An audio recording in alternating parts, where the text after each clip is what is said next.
बीती हुई एक डरावनी घटना।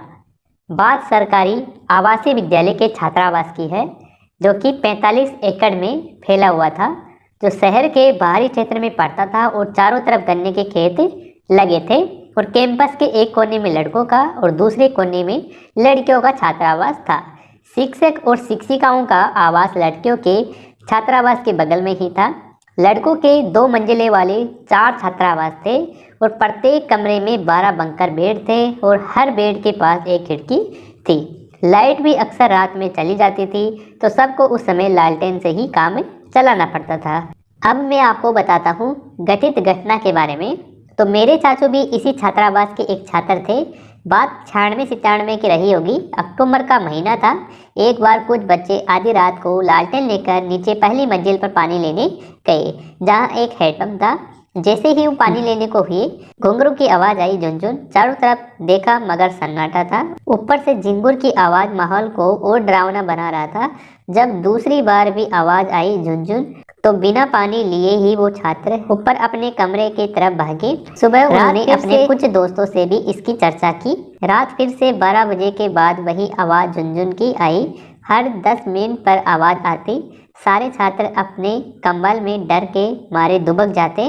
लगातार जब हफ्ते पर यही सिलसिला चलता रहा, तो कुछ लड़कों ने सोचा आज रात जाग कर पता लगाएंगे।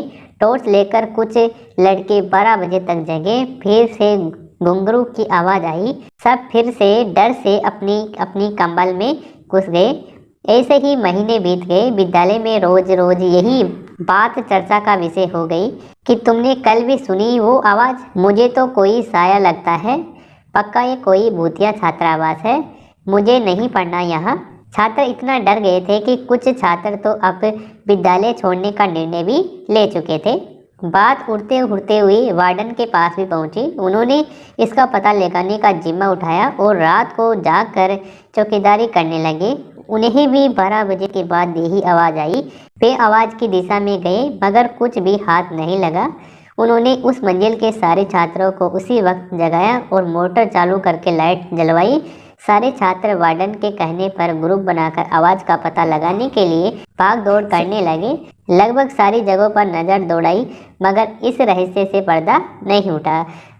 तभी वार्डन को घूमते हुए एक लड़के पर नजर गई। वो अब भी ऊपर अपने बिस्तर पर लेटा हुआ था। उन्हें गुस्सा आया। उन्होंने जोर से उसे संबोधित करते हुए कहा, आपको सुनाई नहीं देता? सब बच्चे काम कर रहे हैं और आप यहाँ आराम से लेटे हुए हो। अभी के अभी नीचे उतरो। वार्डन के डर से वो छात्र कूदते हुए नीचे उतरा। वार्डन के डर से वो छात्र कूदते हुए नीचे उतरा और साथ में उसकी अंगुलियों में बंधा डोर, जिसके दूसरे छोर पर 2 घुंघरू बंधे थे। छात्र डर के मारे वार्डन के पैरों में गिरकर माफी मांगने लगा। वार्डन ने बाकी बच्चों को उसे ना मारने को कहा। उसकी सजा के तौर पर उसे दूसरे दिन प्रिंसिपल और सारे टीचर के सामने उपस्थित किया गया। फिर पीटी सर ने उस छात्र को सब सच सच बोलने को कहा। उसने बताया, घर से भतीजे के कमर के घुंघरू ले आया था।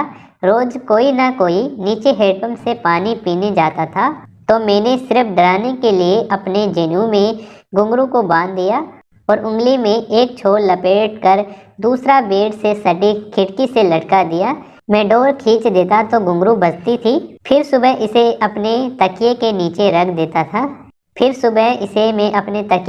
रख देता था। मगर मैंने सिर्फ मजाक में किया था सर, मुझे माफ़ कर दीजिए। तब जमाना और था, इसलिए पीटी सर ने उसकी अच्छे से कुटाई की और उसे विद्यालय से निकाल दिया। दोस्तों, ये एक सच्ची घटना है। तो यदि आपको ये घटना पसंद आई है तो इस वीडियो को लाइक करके चैनल को सब्सक्राइब जरूर आप कर लीजिएगा। हम मिलते हैं किसी और नई वीडियो में। तब तक के लिए धन्यवाद।